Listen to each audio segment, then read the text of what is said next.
بابا کیا کبھی ایسا ہوا ہے کہ ماں اپنے بچے کو خود دور کر دے؟ یہ کیسے ہو سکتا ہے؟ جب دنیا ظلم سے بھر جائے تو کچھ فیصلے انسان نہیں اللہ کرواتا ہے۔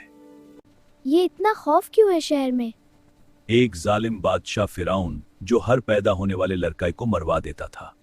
صرف اس لیے کہ وہ کمزور تھے؟ ایسی صورتحال میں ایک ماں اپنے بچے کو لے کر بہت پریشان تھی کہ وہ اپنے بچے کی جان کیسی بچائے، لیکن وہ یہ بات جانتی تھی کہ اللہ ان کے ساتھ ہے۔ اس ماں پر کیا گزری ہوگی؟ اس کے ہاتھ کانپ رہے تھے، دل ٹوٹ رہا تھا، لیکن ایمان زندہ تھا اور اللہ پر بھروسہ تھا۔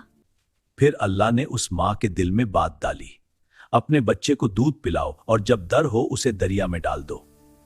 یہ تو ایمان کی انتہا ہے۔ اس نے واقعی بچے کو دریا میں ڈال دیا؟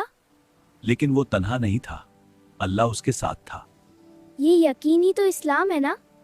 بالکل، اللہ نے فرمایا ہم اسے واپس تمہاری طرف لائیں گے اور اسے نبی بنائیں گے۔ تو اللہ کا وعدہ کبھی جھوٹا نہیں ہوتا۔ بے شک۔ اگر اللہ پر اتنا بھروسہ ہو تو ڈر ہی ختم ہو جائے۔ یہی تو اسلام ہے، اپنے آپ کو اللہ کے حوالے کر دینا۔ پھر اس بچے کا کیا ہوا؟ جس سے ڈر تھا وہی اسے پالنے والا تھا۔ بابا، وہ بچہ زندہ بچ گیا یا نہیں؟ یا دریا اسے لے گیا؟ دریا اسے لے گیا، لیکن وہاں جہاں کسی نے سوچا بھی نہیں تھا۔ یہ محال؟ ہاں، اس ظالم فرعون کے محل میں۔ فرعون کے گھر جہاں سے موت کا حکم آتا تھا؟ کس نے اسے دیکھا؟ ایک عورت نے جس کا دل زندہ تھا، اس کا نام تھا آسیہ، وہ فرعون کی بیوی تھی۔ کیا اس نے پہچان لیا کہ یہ بنی اسرائیل کا بچہ ہے؟ اسی اس بات سے غرض نہیں تھی کہ وہ کس کا بچہ ہے۔ اس نے فرعون سے اس بچے کو نہ مار کر اسے پالنے کی درخواست کی، جو فرعون نے مان لی۔ ظالم کے گھر میں بھی رحمت آ سکتی ہے۔ جانتی ہو یہ بچہ کون تھا؟ یہ حضرت موسیٰ علیہ السلام تھے۔ یہ وہی تھی جنہوں نے فرعون کے غرور کو اللہ کی مدد سے خاک میں ملا دیا تھا۔ یاد ہے کہ اللہ نے حضرت موسیٰ علیہ السلام کی ماں سے ان کا بچہ انہیں واپس کرنے کا یاد ہے یا؟ اللہ نے اپنا وعدہ پورا کیا۔ وہ کیسے؟ اللہ نے انہیں کسی اور کا دودھ پینے ہی نہیں دیا، اور سب عورتوں کی کوشش کے بعد آخر انہوں نے اپنی ماں ہی کا دودھ پیا۔ ماشاءاللہ۔ اللہ نے کتنی خوبصورت انداز میں اپنا وعدہ پورا کیا۔ اگر انسان اللہ پر بھروسہ کرے تو سب ممکن ہے۔ یہی اسلام ہے، بھروسہ، صبر اور اللہ پر یقین۔ پھر کیا ہوا؟ پھر حضرت موسیٰ علیہ السلام بڑے ہو کر فرعون کے سامنے کھڑی ہونے والی تھے۔ بابا، حضرت موسیٰ علیہ السلام نے بڑی ہو کر کیا کیا؟ وہ حق کے لیے کھڑی ہونے والی تھے۔ کیا کچھ برا ہونے والا ہے؟ یہ لوگ کیوں لڑ رہے ہیں؟ ان میں سے ایک مظلوم ہے اور ایک ظالم ہے۔ پھر موسیٰ علیہ السلام نے کیا کیا؟ موسیٰ علیہ السلام نے مظلوم کی مدد کی، صرف ایک مکہ مارا اور قبطی مر گیا۔ صرف ایک؟ ہاں، لیکن وہی کافی تھا، اور یہ ایک غلطی تھی۔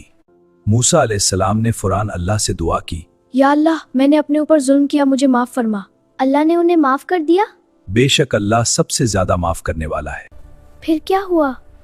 اگلے دن پھر ایک جھگڑا، لیکن اس دفعہ موسیٰ علیہ السلام کا راز کھل گیا۔ انہیں پتہ چلا کہ فرعون کی فوج انہیں مارنا چاہتی ہے، تو انہوں نے اللہ کے بھروسے شہر چھوڑ دیا اور مدین چلی گئے۔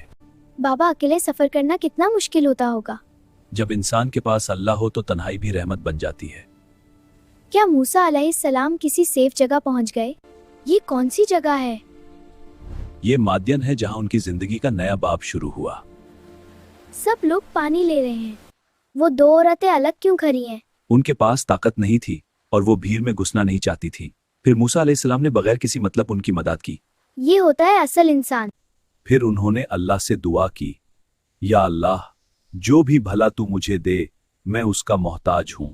ماشاءاللہ، کتنی سچی دعا ہے۔ پھر ان دو عورتوں میں سے ایک حیا کے ساتھ حضرت موسیٰ علیہ السلام کے پاس آئی اور انہیں بتایا کہ اس کا بوڑھے باپ انہیں بلا رہی ہیں، اور انہوں نے حضرت موسیٰ علیہ السلام کا نکاح اپنی ایک بیٹی سے کر دیا۔